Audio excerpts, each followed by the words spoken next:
The universe doesn't whisper when it comes to soul connections. It shouts through patterns you can't ignore. Carl Jung discovered that meaningful relationships aren't accidents, but orchestrated encounters guided by forces deeper than conscious choice. And when two souls are meant to walk together, reality itself rearranges to bring them close. The signs are everywhere, if you know where to look. Let's uncover what the universe has been trying to tell you. Synchronicities that refuse to stop. You run into them in places neither of you planned to be. Or you think of them and your phone lights up with their message seconds later. These aren't one-time flukes. They keep happening. Over and over until the pattern becomes undeniable. You're listening to a song and it mentions their name. You open a book to a random page and the passage describes exactly what you're feeling about them. You dream of a specific location and the next day they mention visiting that exact place. Carl Jung called these meaningful coincidences synchronicities. Events connected not by cause and effect, but by meaning. And when synchronicities cluster around a particular person, when the universe seems obsessed with weaving their presence into your reality, that's not chance, that's intention.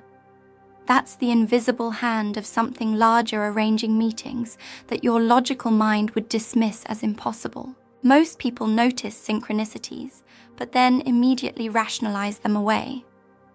It's just coincidence. I'm reading too much into it. I'm being ridiculous.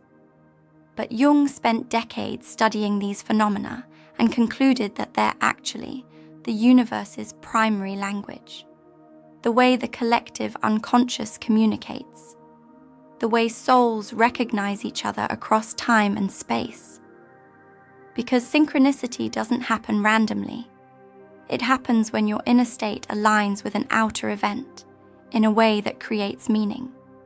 And when that alignment happens repeatedly with one specific person. When their energy keeps intersecting with yours in ways that defy probability. It's because there's a deeper pattern at work, a thread connecting you that exists beyond the visible. And the more you acknowledge it instead of dismissing it, the stronger and clearer the synchronicities become. The challenge is learning to trust these signs without becoming obsessive, because there's a difference between the universe orchestrating a connection and your mind desperately grasping for patterns because you want something to be true. The real synchronicities have a quality of ease. They surprise you. They appear without you searching for them. And they feel meaningful in a way that lands in your gut, not just your head. And they don't stop. Even when you try to ignore them. Even when you tell yourself you're imagining things. They persist. They accumulate. Until one day you stop questioning and start accepting that maybe, just maybe, this person keeps showing up in your reality because they're meant to be part of your reality. And the universe won't rest until you pay attention. Dreams, featuring them without explanation. Dreams are the playground of the unconscious, the place where the deeper parts of you communicate what your waking mind refuses to acknowledge. And when someone appears in your dreams repeatedly, especially before you've developed a close relationship with them in waking life, that's significant. Not every dream is prophetic or meaningful. Sometimes a dream is just your brain processing random information.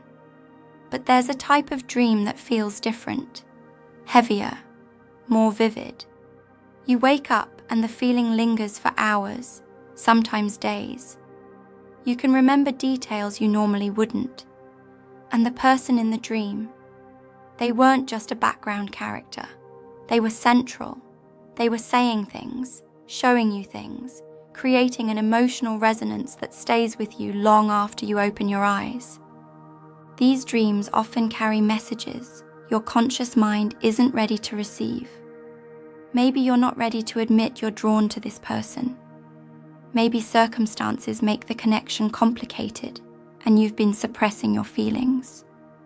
Maybe you're afraid of vulnerability, and your psyche is trying to soften your defenses by letting you experience connection in the safety of sleep. The unconscious doesn't respect the boundaries and fears that govern your waking life. It operates on truth, on resonance, on what is, rather than what you think should be. And when it keeps bringing someone into your dream space, when you find yourself in scenarios with them that reveal intimacy, partnership, shared purpose, your soul is rehearsing something, preparing you for something, showing you a potential reality that your logical mind hasn't caught up to yet. What makes these dreams even more powerful is when the other person reports having similar dreams about you. When you finally share what you've been experiencing and they say, "I've been dreaming about you too." That's not coincidence. That's two souls communicating on a level beneath ordinary consciousness. Jung believed in a collective unconscious, a shared psychic space where all minds connect, and for souls that are meant to intertwine. That connection exists before the physical meeting, during the physical relationship, and beyond any physical separation. The dreams aren't creating the bond. They're revealing a bond that already exists in a dimension your waking mind can't fully access. And the more you honor these dreams instead of dismissing them as fantasy, the more your waking reality begins to mirror what your sleeping soul already knows. Meeting feels like remembering someone. There's a recognition that happens sometimes when you meet certain people. Not just, "Oh, I like this person," or "we have things in common," but a deeper, almost cellular knowing. Like you've met before, even though logically you haven't. Like you're picking up a conversation that was interrupted lifetimes ago. The first time you really talk, really see each other. It doesn't feel new. It feels like coming home, like remembering something you forgot. And that sensation, that eerie familiarity with someone you just met, Jung would say that's the soul recognizing itself in another. Because at the deepest level, we're all connected. But with most people, that connection is distant, theoretical. With certain rare individuals, it's immediate and undeniable. This recognition often bypasses all the usual stages of getting to know someone. You don't need months of small talk to feel comfortable. You don't need years of shared experiences to feel understood. From the very beginning, there's a shorthand, an ease. You can be silent together without awkwardness. You can share vulnerable truths without fear of judgment. And conversations go deep fast. Not because you're forcing intimacy, but because surface-level interaction feels wrong with this person. Like you're wasting time pretending you don't already know each other at a profound level. Friends and family might comment on how quickly you bonded. They might find it strange. But to you, it's the most natural thing in the world. Because your souls aren't getting acquainted. They're reuniting. Carl Jung explored the concept of the anima and animus, the inner contrasexual archetype that each person carries. And he believed that we're drawn to people who reflect or complement these inner figures. But beyond that psychological framework, there's something even more mysterious at play. Past lives, soul contracts, quantum entanglement of consciousness. Whatever language you use, the experience is the same. You meet someone and you just know them. Not everything about them. Not their history or their habits, but their essence. Who they are beneath the personality. And they know you the same way. And that mutual recognition creates a bond that doesn't need time to develop. It was already developed. You're just remembering it now. But recognition is just the surface. Ahead in this video, we'll explore how this person reveals your hidden self, why obstacles mysteriously disappear, and the mirroring that happens when two souls are cosmically aligned. The universe is orchestrating more than you realize. Stay with me. This goes deeper. Your shadow self revealed through them. Every person carries a shadow. The parts of themselves they've disowned, rejected, or hidden from view. The anger you've been taught is unacceptable. The neediness you've learned to suppress. The wildness you've tamed. The power you've dimmed. Jung spent much of his work exploring this shadow territory, and he discovered something crucial. We can't integrate our shadow alone. We need mirrors. We need people who trigger us, challenge us, reflect back what we can't see in ourselves. And when the universe wants you with someone, they become your most powerful mirror. Not in a comfortable way, not in a way that lets you stay small and safe, but in a way that demands you face everything you've been avoiding. This person will bring your shadow to the surface, sometimes gently, sometimes not. They'll do things that irritate you, and if you're paying attention, you'll realize the irritation isn't really about them. It's about something in you that their behavior is activating. Maybe they're too free and it highlights how controlled you've been. Maybe they're too vulnerable and it exposes your walls. Maybe they demand honesty and it reveals all the ways you've been lying to yourself. These aren't signs the relationship is wrong. These are signs it's exactly right. Because a relationship designed by the universe isn't designed for comfort. It's designed for growth, for evolution, for becoming whole. And you can't become whole while keeping your shadow locked in the basement. What's remarkable is that the right person, the one the universe is aligning you with, won't run from your shadow. They'll see it, they'll trigger it, and then they'll stay. They won't shame you for your darkness. They won't demand you hide it. They'll create space for all of you, the light and the shadow, the polished and the raw. And in that acceptance, in that willingness to be seen fully and loved anyway, you'll find the safety to do the hardest work there is. Integration, reclaiming the parts of yourself you exiled. And as you do that work, as you bring your shadow into consciousness instead of projecting it outward, the relationship deepens, strengthens, becomes something far more real than the surface level connections that avoid anything uncomfortable. The universe doesn't send you someone to complete you. It sends you someone to reveal you. And the revealing is the gift. Obstacles dissolving without you forcing. When two people are meant to be together, the universe clears the path, not always immediately, not always obviously, but consistently. You'll notice that obstacles which seemed insurmountable just dissolve. The timing that was wrong suddenly becomes right. The distance that separated you closes. The complications that made the connection impossible untangle themselves without you having to force anything. It's not that there are never challenges, but there's a flow, a sense that despite the difficulties, despite the logistics, despite all the reasons it shouldn't work, it does. Doors open, opportunities arise, circumstances shift in ways you couldn't have orchestrated even if you tried. This is very different from a relationship where you're constantly pushing, convincing, manipulating circumstances to make it happen, where every step forward requires massive effort and feels like swimming against the current. When the universe is behind a connection, there's still effort required. Relationships always require work, but the effort is generative, not exhausting.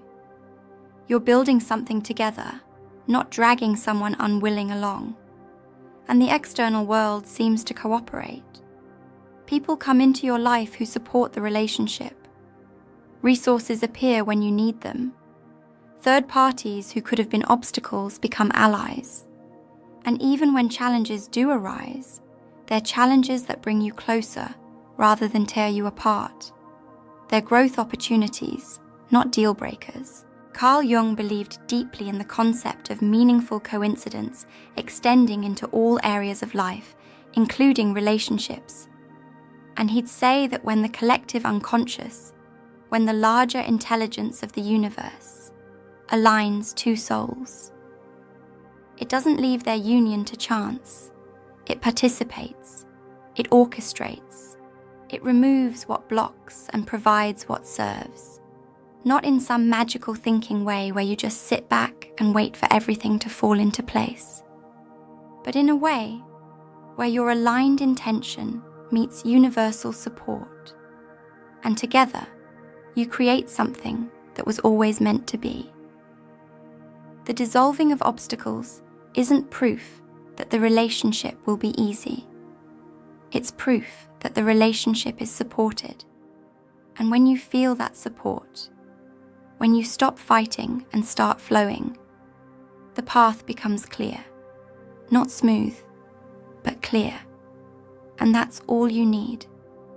Mirroring each other's growth patterns. One of the most striking signs that the universe has orchestrated a connection is when you discover that you and this person have been walking parallel paths without knowing it.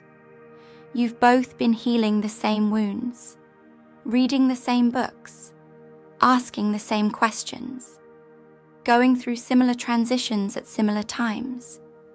Maybe you both left long-term relationships around the same period. Maybe you both had spiritual awakenings that reshaped your entire worldview. Maybe you both confronted the same fears, did the same inner work, arrived at the same realizations, completely independently, and then you meet, and you realize your souls have been preparing for this meeting. You've been doing the work that would make you ready for each other. And the synchronization of your growth, that's not random. That's design. This mirroring goes beyond surface similarities. It's about resonance at the level of consciousness. You're operating at compatible frequencies, not identical, because you're still individuals with unique paths, but compatible, complementary, like two instruments tuned to play in harmony. And what's beautiful about this is that you don't have to explain yourself to this person. They get it. They've been there. They understand the journey because they've walked a version of it themselves. And that mutual understanding creates a foundation of respect and recognition that shallow attractions can never build. You're not just drawn to each other physically or emotionally. You're drawn soul to soul, consciousness to consciousness, and that kind of attraction is unshakable. What often happens in these connections is that your growth accelerates when you come together, not because one person is fixing or completing the other, but because you're catalysts for each other. You inspire, you challenge, you reflect, you hold space for each other's evolution in ways that feel natural, not forced. And you'll notice that being around this person makes you want to be better, not in a striving, never good enough way, but in an expansive, I'm becoming who I really am way. They don't demand you change, but in their presence, you want to. You want to shed the old patterns, release the fears, step into the fullness of who you're capable of being. And they're doing the same, simultaneously. Mirrors reflecting light back and forth, both of you growing brighter together. That's not luck. That's the universe saying, yes, this is it. This is the one. Strangers mentioning them randomly. One of the strangest signs that the universe is orchestrating a connection is when their name, their energy, their presence starts appearing through other people. Strangers, acquaintances, people who have no connection to them or to you. And yet, they mention something that directly relates to this person. Maybe someone recommends a book, and it turns out to be their favorite. Maybe you overhear a conversation about the city they're from. Maybe a random person at a coffee shop says something that echoes exactly what this person said to you last week. It's as if the universe is using every available channel to keep this person in your awareness, refusing to let you forget them, refusing to let the connection fade into background noise. These third-party confirmations serve a specific purpose. They validate what you're feeling when doubt creeps in. Because when you're in the middle of a significant connection, especially one that challenges you or asks you to be vulnerable, doubt is inevitable. You start questioning. Am I imagining this? Am I seeing what I want to see? Is this real, or am I just projecting? And right when those doubts peak, the universe sends confirmation through an unexpected source. Someone who knows nothing about your internal process says something that lands like a direct message, and you can't dismiss it. You can't rationalize it. You just have to acknowledge. Something larger is at work here. Something beyond my control is keeping this person present in my life. What's important is recognizing the difference between healthy signs and obsessive pattern seeking. Because if you're desperately wanting a connection to be cosmically ordained, you can start seeing signs everywhere, twisting innocent coincidences into grand confirmations. The real signs don't require mental gymnastics. They're clean, clear, undeniable. They arrive when you're not even looking for them, and they have a quality of grace, a sense of, oh, that's interesting, rather than, I knew it. True universal orchestration doesn't need your anxiety to sustain it. It unfolds with or without your participation. And the strangers mentioning this person, the random intersections of their world and yours through people who have no reason to create that bridge, those are the signs that carry weight. Those are the universe speaking clearly. Shared symbols appearing in both lives. Symbols are the language of the unconscious. And when the universe wants two people together, it often speaks through shared symbolic experiences that neither person can ignore. Maybe you both have a deep connection to a specific animal that keeps appearing. Maybe there's a number sequence that shows up for both of you repeatedly. Maybe a particular song comes on the radio every time you're thinking about each other. Maybe you both independently chose the same obscure quote as something meaningful.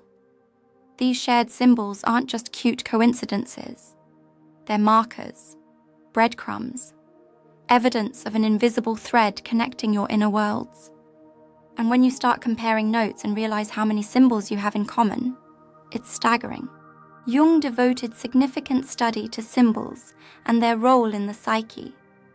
And he believed that certain symbols carry universal meaning because they arise from the collective unconscious. But beyond universal symbols, there are personal symbols, unique to you, meaningful in your specific life. And when someone else shares those personal symbols, when something deeply significant to you turns out to be deeply significant to them too, that's not culture or conditioning. That's resonance. That's two souls touching the same archetypal frequency, recognizing the same truths through the same images. And often, these shared symbols become the private language of the relationship. Inside jokes that aren't really jokes, references only the two of you understand. A symbolic vocabulary that deepens intimacy because it exists below the level of ordinary communication. The appearance of these symbols also tends to cluster around significant moments in the connection. Right before you meet, you both might see the same unusual bird. Right before a breakthrough in the relationship, you both might dream of water. Right when doubt creeps in, the shared symbol shows up again, as if to say, remember, this is real, don't forget. The symbols become anchors, reminders, and over time, you start to trust them. You start to pay attention when they appear, because they're not random. They're part of the larger intelligence guiding this connection. And the more you honor the symbols instead of dismissing them as superstition, the more the universe uses them to communicate. guiding you, reassuring you, confirming that what you're experiencing together is exactly what you're meant to be experiencing, feeling home in their presence. There's a quality of homecoming that happens with certain people, and it's unmistakable. You can be yourself without editing, without performing, without holding back the parts of you that the world has taught you to hide. And in that freedom, in that permission to be fully, messily, imperfectly human, you relax in a way you rarely relax anywhere else. It's not just comfort, it's deeper than that. It's safety. Not physical safety, though that might be part of it, but emotional safety, spiritual safety, the safety of being known, truly known, and not rejected. And when you find that with someone, when their presence feels like home in a world that so often feels foreign, the universe is telling you something profound. This feeling of home isn't about dependency. It's not, I can't survive without this person, or I need them to feel whole. It's more like, with this person, I remember who I am. You're not losing yourself in them. You're finding yourself through them. They reflect back the parts of you that you've forgotten or neglected. They create space for the real you to breathe. And in their presence, masks fall away naturally, not because they demand authenticity, but because pretending feels exhausting and unnecessary. You don't have to be impressive. You don't have to be perfect. You can just be, and that's enough, more than enough. And that level of acceptance, that's rare, that's precious. That's the universe saying, this is what love is supposed to feel like. What's powerful about this sign is that it's mutual. They feel it too. They've told you, or you can see it in how they relax around you, how their guard drops, how they share things they don't usually share. It's not one person feeling at home while the other feels burdened. It's both, simultaneously, creating a sanctuary for each other in a world that demands so much armor. And that mutual recognition of home, that's what Jung might call the self-recognizing itself. The deepest part of you meeting the deepest part of them and realizing we're made of the same substance. We come from the same source. And being together isn't about filling a void. It's about remembering that we were never separate in the first place. That soul-level connection. And when you feel it, you don't question it. You just know. Your intuition won't let them go. The final and perhaps most powerful sign is this. Your intuition keeps pulling you back to them, no matter how much your logical mind argues, no matter how complicated the circumstances, no matter how many times you try to walk away or convince yourself it's not meant to be. Something deeper won't let go. And that something, that persistent inner knowing, is your soul recognizing a connection that your mind can't fully understand. Intuition doesn't operate on evidence. It doesn't need proof. It doesn't care about timing or logistics or what makes sense. It just knows. And when it knows that someone is cosmically significant, it won't shut up. It won't let you forget. It won't let you settle for less just because less is easier. This intuitive pull can be frustrating, especially when the relationship faces obstacles, or when the person isn't immediately available, or when your rational mind lists all the reasons why this is a bad idea. But the pull remains. Underneath every doubt, every fear, every attempt to move on, there's a thread, unbreakable, quietly insisting that this person matters, that this connection is important, that whatever needs to happen will happen in its own time. And the more you fight that pull, the more exhausted you become, because you're fighting against your own soul. You're trying to logic your way out of something that was never about logic in the first place.